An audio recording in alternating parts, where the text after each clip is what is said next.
Okie doke. Well, it is Saturday morning. And as you can see, the sun is up. And as you can see, we are not moving. That is because we have no permit for Arizona to move.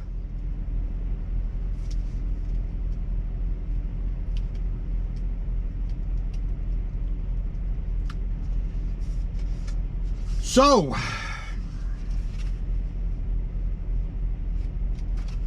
we are 9 foot 8 inches wide. We are hanging over the front of the trailer by 24 inches. We're hanging over the rear of the trailer by about 2 inches. I don't think anybody's is really going to complain about that. And we are hanging off the left and the right side by 7 inches on each side. So 14 inches wider than the trailer. 8 foot 6 means 9 foot 8. Oh, pardon me. So, Arizona Administrative Code, Title 17, Chapter 6, Table 1.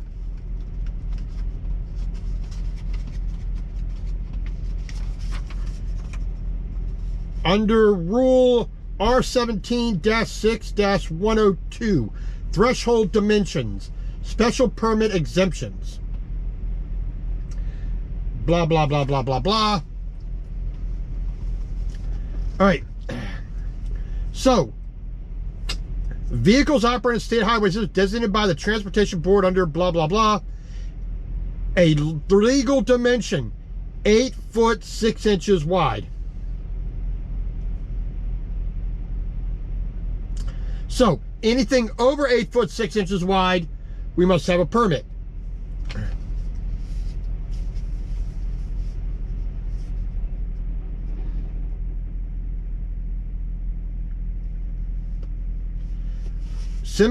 Truck trailer, semi-trailer, full trailer combination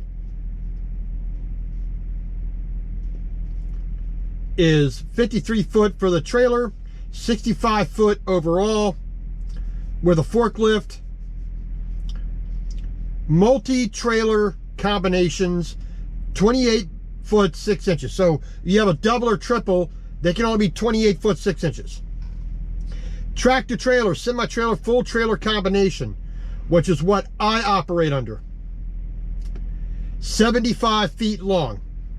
Okay. Overhang, front of the vehicle, 3 feet. Rear of vehicle or trailer, 6 feet. So we're good for that.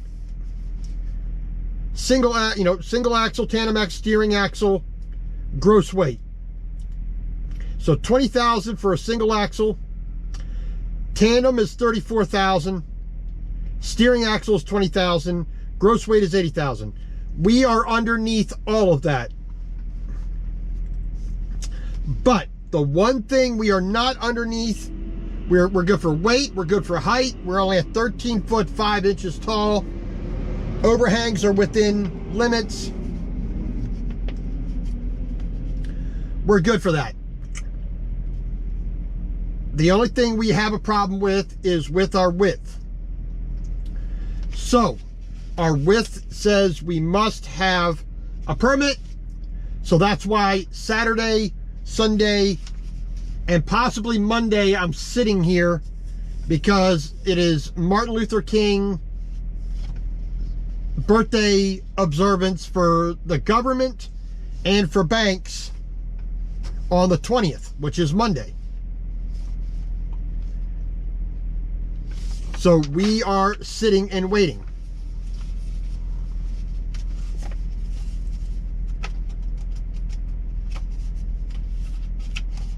Now, I have printed out the Arizona Administrative Code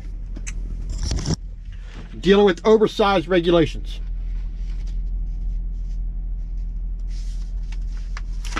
And it's got a lot of tables and a lot of charts and a lot of lists of stuff. But this is 58 pages, front and back. All right, it's normal type, type size. Like I said, printed front and back. All right, like here, general safety requirements. All that is listed there. Addition to the provision of this article permitting a driver of an oversized or overweight vehicle permit under chapter or person entity exempt under blah blah blah comply with all federal motor carrier safety regulations incorporated by department under 17 AAC chapter 5 article 2 as applicable to the motor carrier operations in Arizona. So determines where flags must be placed. All right.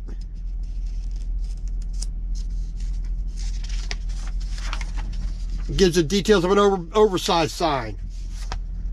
When you have overhang, where lights must be placed, where flags must be placed. Fire extinguishers.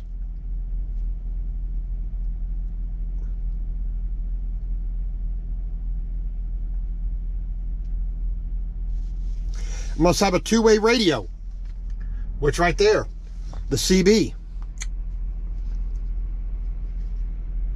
Registration and insurance, escort vehicles, highway operations, road service, snow, blowing dust, fog, rain, high winds, speed restrictions.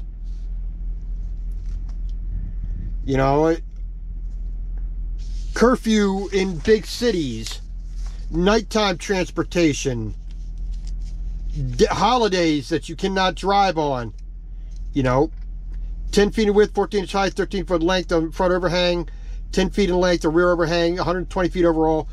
Should not be permitted, not transport oversized vehicles under subsection, blah, blah, blah. So, a lot of things. Then you have charts for axle width.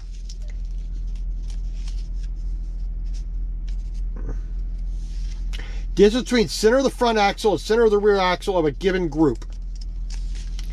And it tells you what the weight can, how many feet are between the axles, how many inches, and what the weight can be that you can actually drive down the road. So then here we have restrictions on I-10, which is what I have to deal with. The mile marker, where it is, what the thing is. Batagalia underpass, structure 943. Transport subject to, there's the rule, there's the height that I can be, here's the width I can be, and then any other restrictions, blah, blah, blah. So, all these things that you have to understand and abide by when you're doing oversized loads, when you're doing heavy haul, that most truck drivers, like this, see, right across the road from me, 3 van drivers right there. All these van drivers over here, they just do not have this amount of extra law to deal with.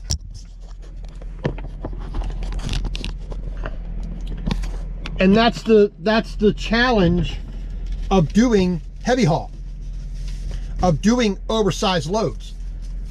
This is just one state. This is in addition to, to everything else that you have to deal with as a heavy haul, as a truck driver. I still have the ELD to deal with. I still have all the regular driving laws to deal with. I still have and then I have additional rules and regulations that are pertinent to each state, county, or municipality in those states. So even just like in Iowa, I have rules that apply to the state as a whole, federally and by the state. Then I have to worry about counties like Black Hawk County. I have special rules pertaining to Black Hawk County in particular. And then in individual cities, I have to worry about, you know, individual laws and rules and curfews. So like here in when I get into New Mexico, if I go through the town of Deming, New Mexico, I have to have escorts for a lot of things where I wouldn't need it anywhere else. So that little 1.5 mile stretch, I would have to have an escort or I'd face a fine. That's why this permit book is 4 inches thick. Not only do I have my my permits and all the things I would need when I go into a scale house, a weigh station, or I have a DOT officer or a state highway officer, you know, wanting to see my paperwork, I have to have it all in one book. So here, you know, I have the truck registration and the inspection for the truck, trailer registration, inspection for the trailer, my IFTA sticker, insurance for the vehicle, the trailer, blah, blah, blah. Then I have certain annual permits for certain types of loads. So California,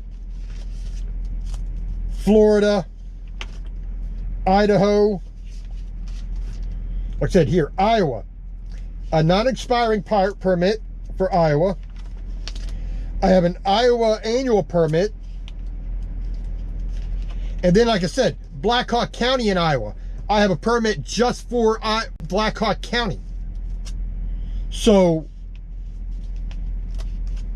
in Iowa, I have 3 permits I have to deal with. All right. So that one, this one, and this one, when I'm in Black Hawk County, I have 3 permits in Iowa I have to be aware of. And then let's see here. And I still have to print it out, but I have Iowa rules and regulations, which I still have to print out. So I have to understand all of those things. So, like I said, all the annual permits that I have, all the way up to Wisconsin. There's some that I don't have because they're not going to get them until I need them. So there you go. So this entire section back here, which I do not have all the states printed out yet, these are the rules and regulations for each and every state that I deal with, starting with Alabama, going all the way up to Wyoming. Now, some of these are pretty easy. I mean, Alabama's pretty easy. Arizona, 58 pages of rules and regulations. California, rules and regulations. Then I have maps for the where I need escorts. Colorado, rules and regulations. Delaware, like I said, every single state. Some of them are pretty thick. I mean, Texas. You think Texas being typically more of a freedom-loving state, but Texas has a lot of rules and regulations. So let's Pennsylvania. Here we go. So this is from as of January the 9th of this year. There are general. I got a whole section here of general rules, like 10 or 12 pages. Several pages with general information from their website in there. This is standard truck rules and regulations in here. Then this is the oversize, the stuff pertaining just to oversize. So take these first 2, add another full section just for Texas. And that's the kind of thing that makes this job a lot more specialized compared to regular truck driving. When you're driving a regular van at Schneider or Prime or CR England or wherever you're at,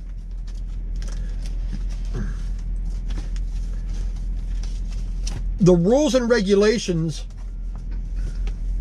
that you are held to compared to what I'm held to is a lot different. So, what is this? So, you know, you may have a binder this thick in your truck for all your insurance and your inspections and your company handbook and ELD and everything else. As a company driver driving a regular van trailer, you may have a 1-inch thick book like this, partly full. Now, take those rules and regulations and your company handbook, the ELD procedures that I have that equals what you have. Then you add this. You'd be surprised how quickly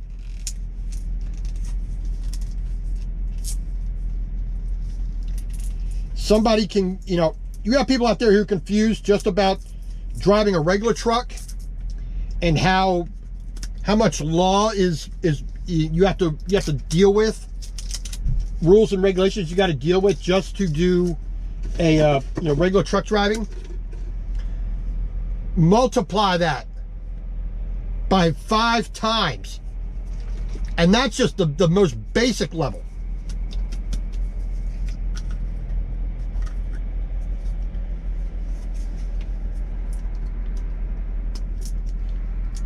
But that's the challenge of this job that I do like. Now, not every load I take has to deal with that, but, you know, it still, you know, requires a greater deal of attention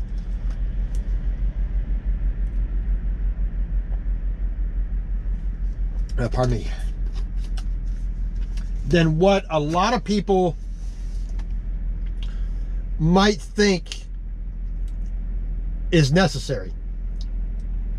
Now, yeah, I mean, some of these rules I don't think are really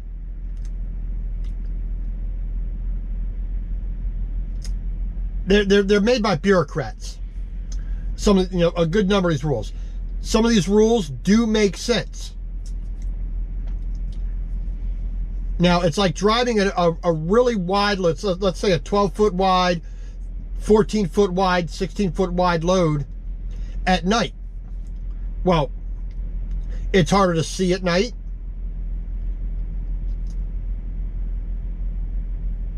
So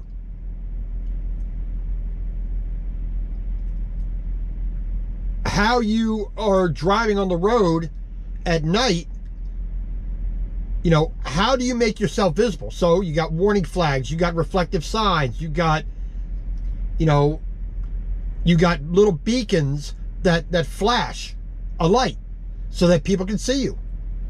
But even then, people still don't drive with any dang sense. So that means as an oversized heavy haul driver, I get restricted because somebody else can't drive with any sense or with any amount of caution or safety.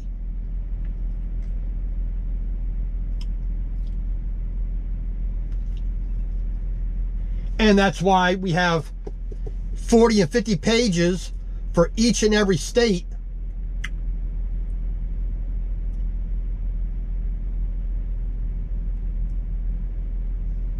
you know, regulating what we do as oversized and heavy haul drivers.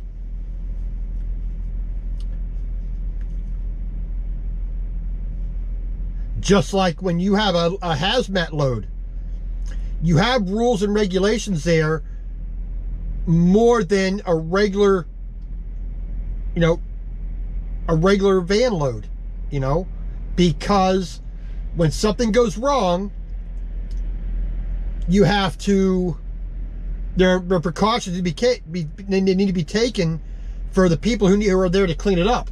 You know, if you have a load of potassium, you just can't spray water on it. You have a load of sodium. You just can't spray water on it if there's a fire. It's just not going to work. There's certain materials that you would transport with a hazmat load that if you sprayed water on it, you're going to cause an explosion.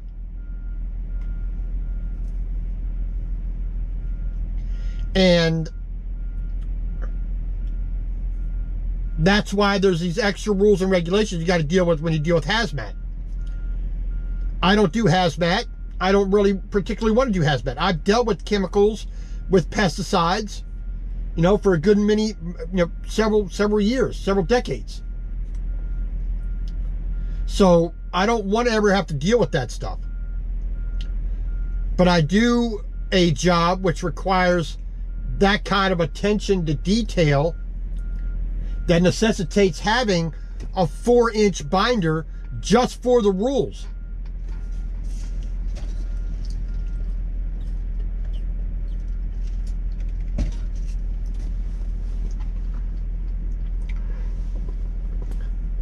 And that's why I got loaded on Friday, two loads. Well, it's actually one load, 2 pickups, three tractors. It barely fits on the trailer. I'm at legal weight.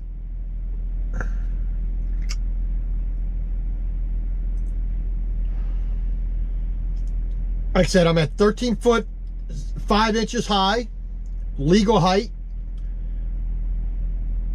I hang off the rear by 2 inches.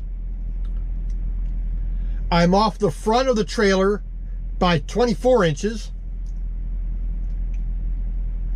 I have one piece that is 9 foot 8 inches wide. The other 2 tractors fit on there legal, no problem. All my axles are legal, so we're good to go for that. Now, because we are 7 inches wider on both sides, that's the only thing that's preventing me rolling down the road right now. It is currently 9:10 a.m. I could have been going for about 2 hours already this morning. I could have been through Tucson, almost to San Simon. Yeah, just about to San Simon, Arizona, right before the border with New Mexico.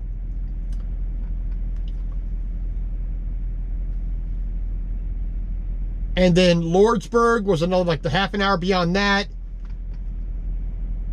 Then, like I said, I got to get up through Albuquerque. Well, not through Albuquerque, but, stuff like that. Get to Lordsburg. Make my way down towards El Paso. Once I'm into Texas, take 10 in Texas to where I-20 splits off. Take I-20 north up to Dallas-Fort Worth. Or as I said, get off on 820, 635, I-30, US 75, and then to my delivery, which with only 1,000, a little over 1,000, just about 1,000 miles to go, I could have been right around the corner from where I needed to be Sunday night. But as it is, I'm going to be sitting here until Monday at the earliest, but maybe Tuesday. Who knows? It's depending on what Arizona does for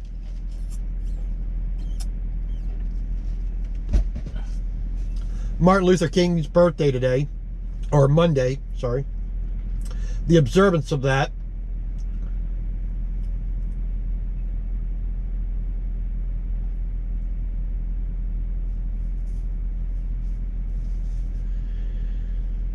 But, so we are going to be sitting here a minimum this weekend.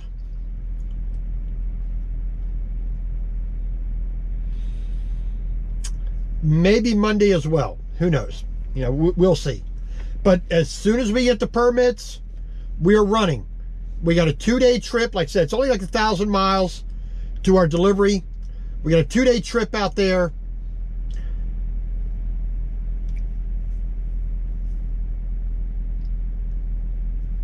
I was given a delivery time of the 23rd, which would be next Thursday. Or it'd be this upcoming Thursday. So, I have the time. If I have to sit, blah, blah, blah, big deal. No problem. Now, I wish I was in a little bit more metropolitan area where I could get some, you know, have a little more options for food and whatnot. I could do some shopping. But I'm going to sit here in Eloy, Arizona.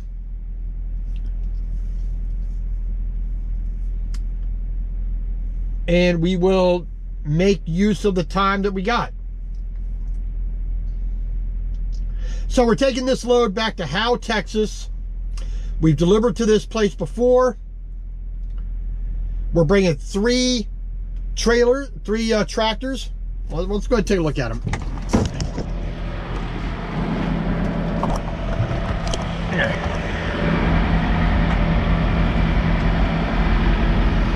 So like I said, we got our tires here on the front. See, overhang in the front here, 24 inches. We got 2 straps, one on the going from the front to the back. Bing, bang, boom. We are wedged on this side. You can see on top of the bucket is pushing down on the tires as well. Edge protector, 2-inch strap there. Chain and binder on the axle, crisscrossing, a little bit of padding in the middle. Cover the exhaust there. Got our dunnage set there. We got a cargo net over the cab to try to, you know, keep that from being damaged. 1 chain here on the back of the front one. 2 binders and loose in the middle, so that counts as 2 chains. Padding where the chains are touching. This big piece of rubber. And of course binders, whatnot.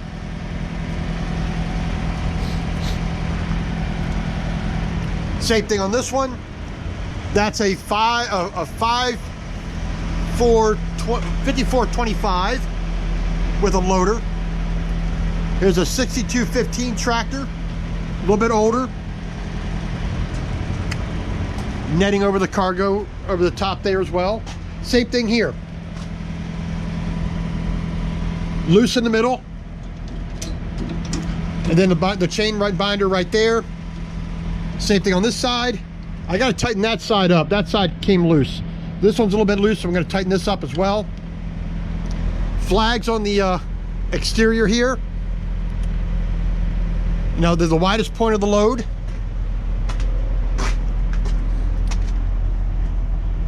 Then out here on the back side, we got our signs, not blocking our lights. Flags at the corners. Crisscrossing chain and binder here on the front of the tractor. Pads right in the middle. We got our beacon back here as well. So then on the passenger side of the truck, flag at our widest point. Chain and binder. So this one needs to be tightened up. This came loose, so we're going to tighten this up here in a little bit, and that'll be nice and secure. And you see, because the chains are touching, we got a piece of padding in there. But we got to, you know, we'll keep tightening these up as we need to. But other than that, we are going good. And see, the other thing, because I have no winches on this side of the trailer. Used a ratchet, and I got a hand clamp here to hold the loose ends back. So we're doing good. And of course, at the very front, we got flags We got our oversized banner.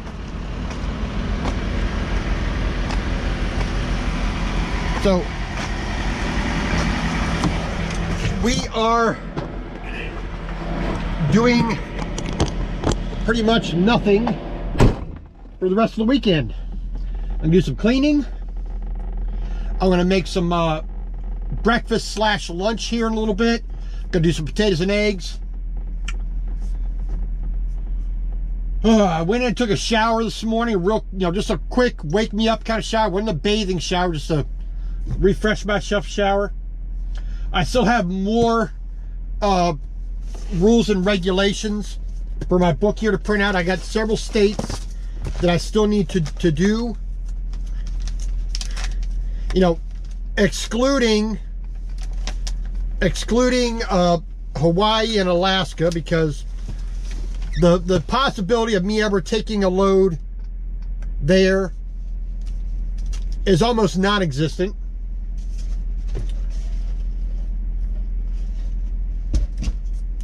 There's no way to transport via truck.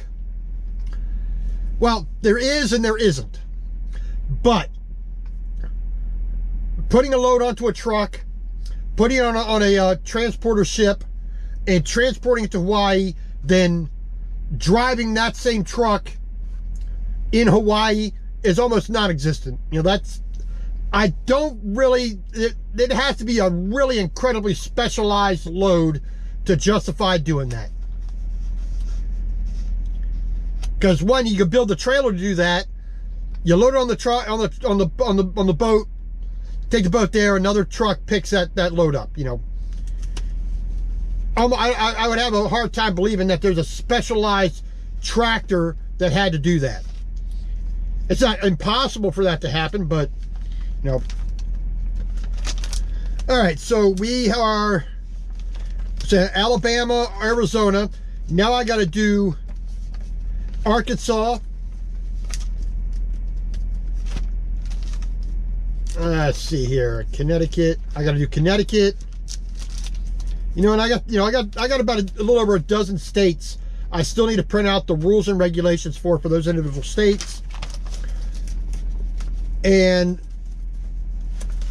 what I want to do,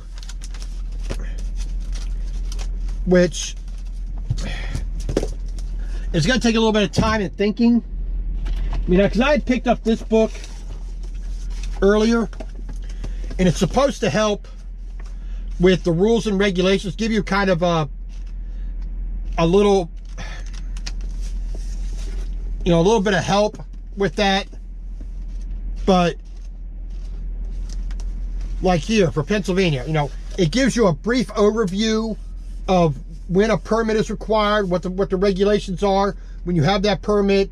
I want to make like a flashcard or a quick fact sheet, something like this. But that will come in time.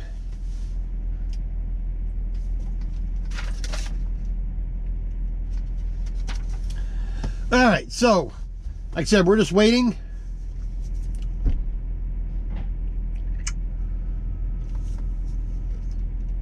So we got today, tomorrow, maybe Monday be sitting, and then we'll get going. So